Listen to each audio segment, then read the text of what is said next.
मैं शैलेश कुमार, आप देख रहे हैं पब्लिक आई न्यूज़। आज हमारे सामने हैं फुलवारी से विधायक गोपाल रविदास जी। आइए जानते हैं आने वाले विधानसभा चुनाव को लेकर उनकी क्या रणनीति है। गोपाल रविदास जी, सबसे पहले पब्लिक आई चैनल पे आपको बहुत बहुत स्वागत है। धन्यवाद। आने वाले विधानसभा चुनाव में लगभग सभी पार्टियां अपनी कमर कस ली हैं। माले जो पिछले विधानसभा चुनाव में जिनका स्ट्राइक रेट लगभग 100% रहा है, क्या अपने सीट के बारे में कुछ विचार कर रही है? देखिए, सबसे पहले बात तो ये बता दें कि हम लोग अलग से चुनाव की तैयारी में, भाकपा माले की चुनाव की तैयारी सालों चलती रहती है। इसमें सब तरह के काम होते हैं। उसमें जो आज की कमेटी है या गांव लेवल में ब्रांच कमेटी है, वो सब बूथ लेवल में परिवर्तन हो जाता है चुनाव की घोषणा होती है। इसलिए पहले से तैयारी चलता है, कोई नया तैयारी।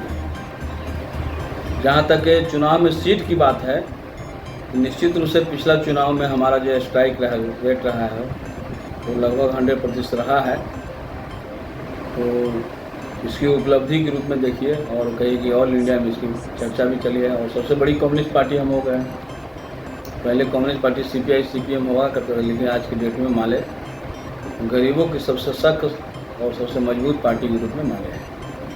फुलवारी एरिया जो खासकर देश में मुस्लिम आबादी ज़्यादा है, जनसुराज पार्टी का गठन होते ही उनका दावा मेन रहा है कि मुस्लिम वोटर हमारी ओर खिसके, और उन्होंने तरह के लुभावने वादे किए।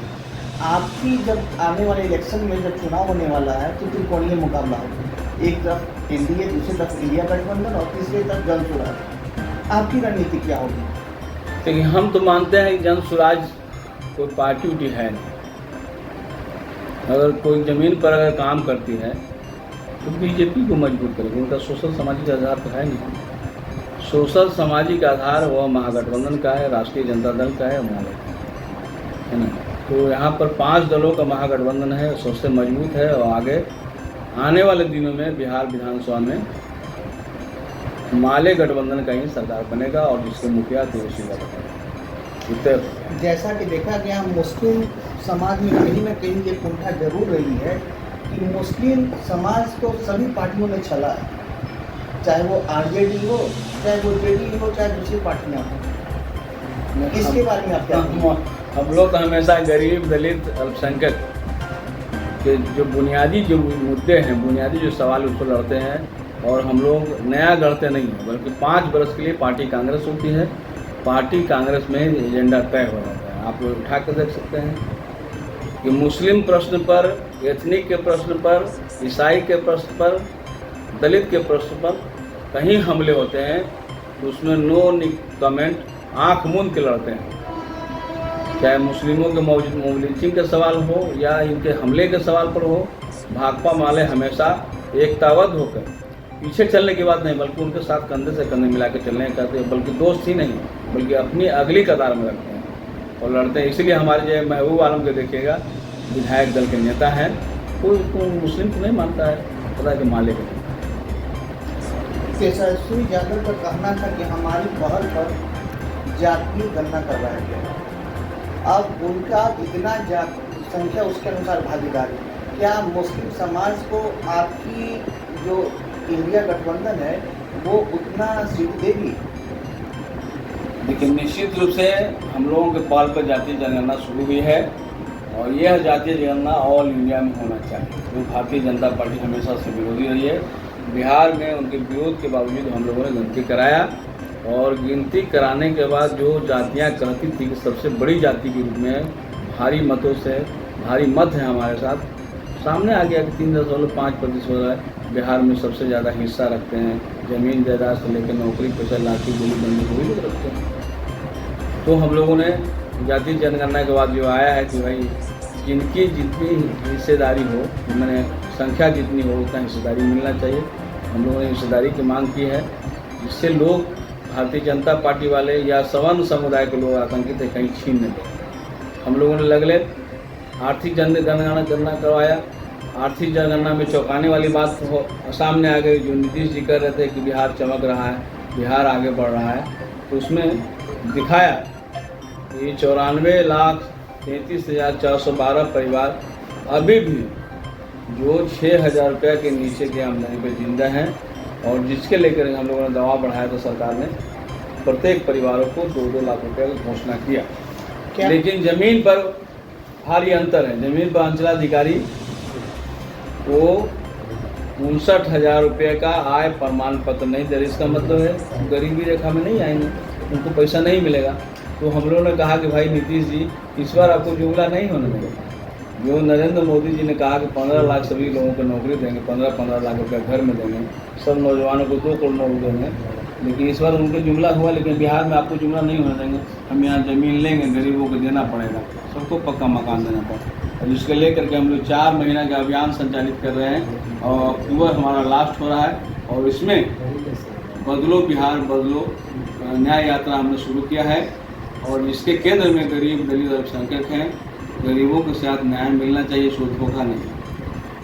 जितनी हिस्सेदारी, जितनी संख्या में उनकी हिस्सेदारी मिले, जो आपने कहा है उसको देना पड़ेगा। तो क्या विधानसभा चुनाव में मुस्लिम समाज को भागीदारी मिलेगी? निश्चित रूप से हमारे तरफ से मिलती है, माले की तरफ से, बल्कि माले में तो कहीं इंडिया उतना नहीं जुट रहा है। आप इंडिया गठबंधन से हैं, आप इंडिया गठबंधन की बात हो रही है, तो क्या आप ये मांग इंडिया गठबंधन से करेंगे? निश्चित रूप से तमाम इंडिया गठबंधन के भागीदारी मिलनी चाहिए। तमाम इंडिया गठबंधन के जो साथी लोग हैं, पार्टी हैं, उनको निश्चित रूप से तरजीह देना चाहिए, उनको भागीदारी मिले। इसके लिए हम लोग लड़ते रहे हैं, उनके संख्यात्मक रूप से हिस्सेदारी मिलनी चाहिए। अगले विधानसभा चुनाव में जाएंगे, आम वोटर से वोट मांगने के लिए किस आधार पे जाएंगे? कौन सा मुख्य मुद्दा होगा? होता है हम यहाँ ज़मीन लेंगे, गरीबों को देना पड़ेगा, सबको पक्का मकान देना पड़ेगा। और जिसके लेकर के हम लोग 4 महीना का अभियान संचालित कर रहे हैं, और अक्टूबर हमारा लास्ट हो रहा है। और इसमें बदलो बिहार बदलो न्याय यात्रा हमने शुरू किया है, और इसके केंद्र में गरीब, दलित, अल्पसंख्यक हैं। गरीबों के साथ न्याय मिलना चाहिए, शोध धोखा नहीं। जितनी हिस्सेदारी, जितनी संख्या में उनकी हिस्सेदारी मिले, जो आपने कहा है उसको देना पड़ेगा। तो क्या विधानसभा चुनाव में मुस्लिम समाज को भागीदारी मिलेगी? निश्चित रूप से हमारे तरफ से मिलती है, माले की तरफ से, बल्कि माले में तो कहीं इंडिया उतना नहीं जुट रहा है। आप इंडिया गठबंधन से हैं, आप इंडिया गठबंधन की बात हो रही है, तो क्या आप ये मांग इंडिया गठबंधन से करेंगे? निश्चित रूप से तमाम इंडिया गठबंधन के भागीदारी मिलनी चाहिए। तमाम इंडिया गठबंधन के जो साथी लोग हैं, पार्टी हैं, उनको निश्चित रूप से तरजीह देना चाहिए, उनको भागीदारी मिले। इसके लिए हम लोग लड़ते रहे हैं, उनके संख्यात्मक रूप से हिस्सेदारी मिलना चाहिए।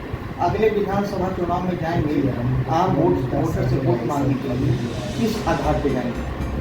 कौन सा मुख्य मुद्दा होगा? होता है कि मुद्दा तो सरकार ने दे ही दिया है ना। सरकार ने कि जो वादे है उसको वादा पुराने के लिए हम लड़ेंगे। वो वादा है प्रत्येक गरीबों को, जो 94,33,412 परिवार के अंदर में है, उनको 2-2 लाख रुपये मिले, ताकि वो आर्थिक रूप से उन्नति बढ़े। उनको सभी गरीबों को जिनकी अपनी मकान नहीं है, नदी नाला आहर नहर के किनारे रह रहे हैं, उनको सब लोगों को मकान मिल जाए, सबको 5 मिनट ज़मीन मिल जाए। ये हमारे प्रमुख मुद्दे। इसके अलावे देख रहे हैं कि बड़े पैमाने पर स्मार्ट मीटर लग रहा है, ज़बरदस्ती, जबकि मैनुअल में नहीं है। इच्छा के अनुसार, जिनकी इच्छा है उनको लगना चाहिए, लेकिन लाठी के बल पर सरकार लगा रही है। बल्कि इनके मंत्री जो विजेंद्र जी हैं, उनके यहाँ अभी भी 6 लाख रुपये बकाया है, और इनके यहाँ स्मार्ट मीटर नहीं लगा। तो सबसे स्मार्ट मीटर सरकारी संस्थान से शुरू है। MLA, MP, विधायक, उनको क्या लगना चाहिए, इनको छोड़ देगा। स्मार्ट मीटर आज गरीबों के सामने प्रमुख मुद्दे हैं कि ज़बरदस्ती लाठी के बल पर लगाया जा रहा है और फर्जी बिल भेजा जा रहा है। ये डकैती है, यानी खून चूसने वाली है स्मार्ट मीटर। ये बदलाव आए, स्मार्ट मीटर खात्मा हो, पुराना मीटर आइए, हमारा मुद्दा रहेगा।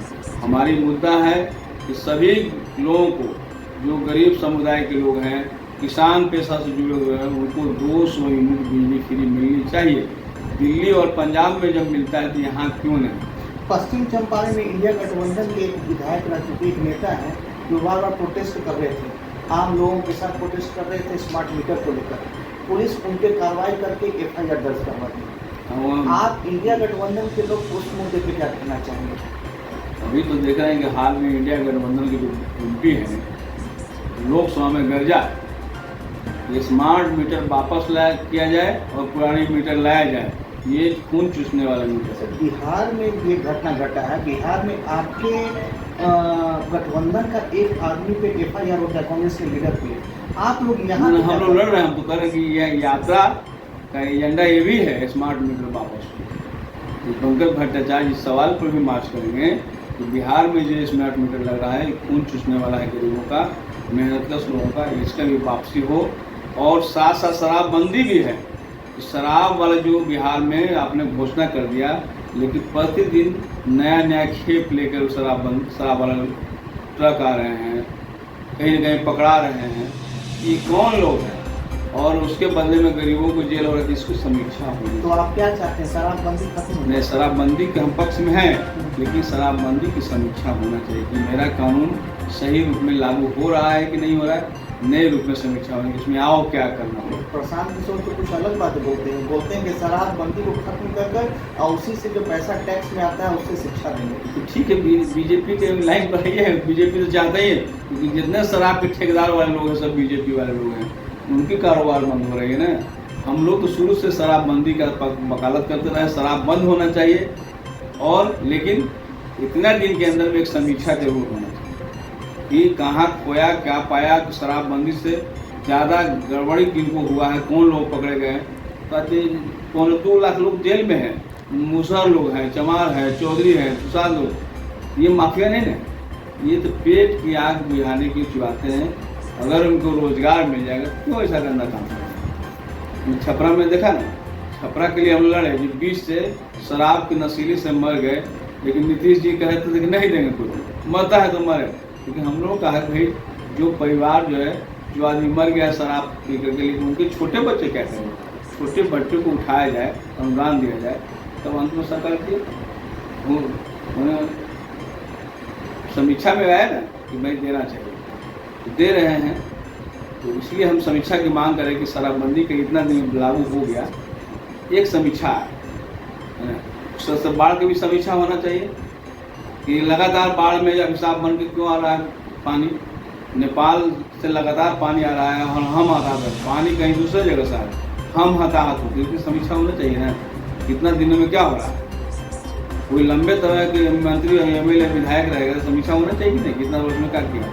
अपने 30 वर्ष के हिसाब देना पड़ेगा ना आपको। 30 वर्ष मंत्री रहे हैं, तो आपने क्या किया, क्या नहीं किया, जनता को तो पूछना चाहिए। और 4 वर्ष बनाम 30 वर्ष का जो हिसाब किताब कर लिया जाए, प्रतियोगिता कर लिया जाए कि 30 वर्ष में जो है आप क्या किया, और 4 वर्ष में गोपाल रविदास का समीक्षा है ना। ये थे गोपाल रविदास जी। उन्होंने खुला चैलेंज दिया है 30 साल बनाम 4 साल, यानी 4 साल में हमने क्या विकास किया और आप पिछले 30 साल में क्या विकास किया है, इसके बारे में उन्होंने बेबाक रूप से अपनी बात रखी।